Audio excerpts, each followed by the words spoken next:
We're going to take a look at the workflow for exporting a modelled, textured and animated character from 3ds Max into RenderDM. To do this, we're going to be using the Alembic file format, which is available in 3ds Max 2015, although you'll also need to have at least extension 1 installed as well.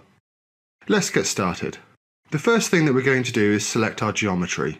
And now we're going to export. So if we go up to Max's file menu, down to export and choose export selected. We need to choose a folder to export to and then enter a file name. Choose as file type Alembic and then hit save. In the Alembic Exporter Options dialog box, for file format we have a choice of either OGWA or HDF5. I'm going to choose OGWA, which is the default.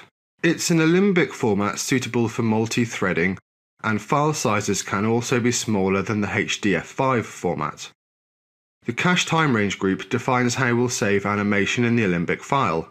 Single is for the current frame only. Active time segments is the current time range shown in the track bar. And we also have range, which allows us to specify a start frame and an end frame. Every nth frame is a regular sample of frames. If, for example, we set this to 6, then we would render out every 6 frames. By default, it's set to 1. We'll leave it at that and hit OK. Max is now going to export the Alembic file. Let's go over to RenderDM. Come up to File, browse down to Import and choose Import Alembic. And then select the file which we just exported and hit Open. This will just take a moment to load in. With our asset imported, we can see that it's come in without any texture maps and normal maps applied.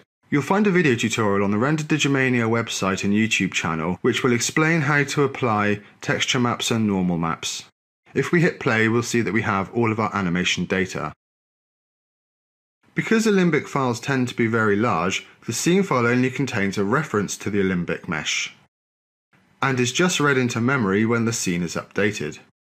This means that you can use a low-res mesh to set up the scene, and then replace it with a high-res mesh when it's time to render.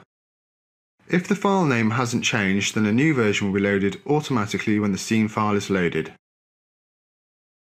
To reload the Alembic mesh, select the geometry, right-click and choose Re-import Alembic, and then browse to your replacement Alembic file.